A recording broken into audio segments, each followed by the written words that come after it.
He up and coming, man. If y'all got a chance, subscribe to him, man. Positive energy.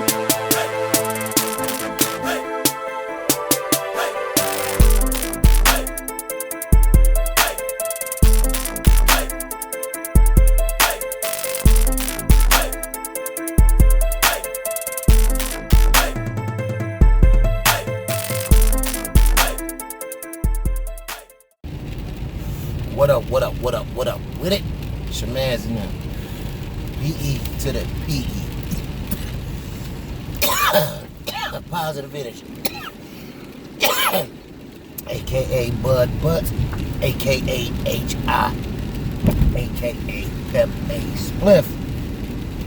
Peace.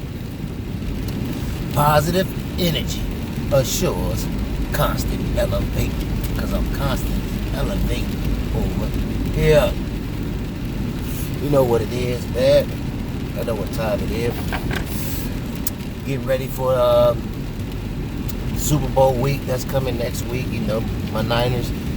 Bang, bang, Niner gang. You know what I'm saying? We in the house. Shout out to all the Niners fans across the land, you know what I mean?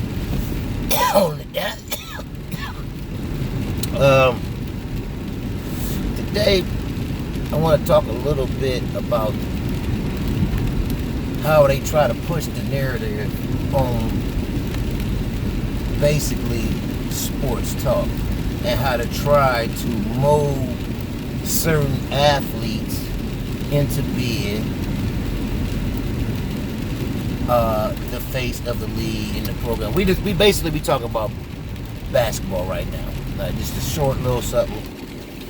Because the other day it was Zion's first game that he was actually gonna play in a regular season NBA game, and they was hyping it up. I listen to sports talk radio every day, so you know what I'm saying. Let's just say we gonna call this dude, no disrespect, because I fuck with the shows and all that, but I'm just gonna call him Silly Wayne. You know what I'm saying? I don't want to use his real name, but you know what I'm saying? It's Silly Wayne. We gonna call him Silly Wayne, you know what I'm saying?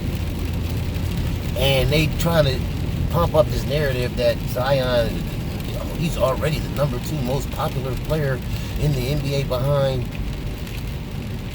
LeBron. And this is what they fail to understand, okay? And maybe he may be popular and people want to see him and all that. But y'all try to equate that as to being great. And that's what his greatness is, just because what he do, and it's just what happened with LeBron too, and why everybody beat on LeBron and be riding him when he don't come through, because when you popular, people try to push this narrative prematurely onto what they expect you to become and try to project to the now. They trying to project the future in the right now, but right now is what's right now, and the future ain't yet to be determined. So y'all can't pre-write the future and just automatically think that that's how the shit gonna go, because y'all expect it to go like that, and it's a popular opinion that it may go like that.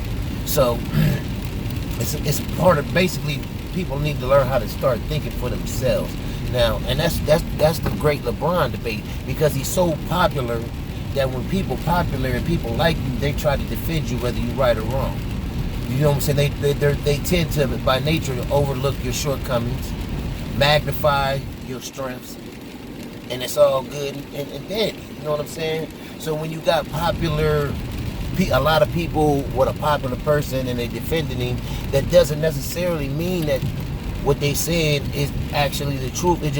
It's a mob mentality. If you got a lot of people saying it, then it must be right. But that's not actually, that's not reality.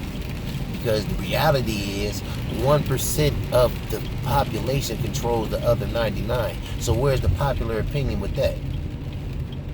So y'all don't want to start talking about that real shit, but if the popular opinion was so much and so important, why we get controlled by the 1% and the 1% of old crippled white people who can't even physically defend nobody in the 99%, let alone the whole 99% itself. But they get the 99% to fight their battles for themselves and run their militaries and armies and police forces to control the others. They just use small population to control the rest. I don't know how the game go. But so this is where it goes with the LeBron debate, back to that. You know what I'm saying? It got a little bit off subject. Everybody, he's so popular that people is willing to defend him, even though, like, that's why the people who don't would even see with a different set of eyes, see that, hey, you cannot really be, and I'm one of them, and this is just not trying to push my point, like, how you really gonna be the greatest when you 3-6 when it matters most? I don't care nothing about none of that other stuff. Your objective as a sports leader and a superstar, especially in basketball where one player means so much to the team, is for your skills to translate into championships. Okay, like, just like Magic Johnson, bro. He made his skills translate into championships at a high clip. He won more than he lost, and he was there for it every time. I'm not knocking the 9 and not crediting him. If LeBron was 5-4 in the 9 finals, it would be a different argument to have that one over. Like, you gotta be like, come on, this ain't baseball where you can bat 350 and be considered a great. This is basketball where Muggs is shooting 80% from the free throw line. You know what I'm saying? 50-something% or better from the field goal line. 40-something just from the 3-point. Like, you know what I'm saying? You gotta be more. You gotta win more championships than you lose, and that's the point.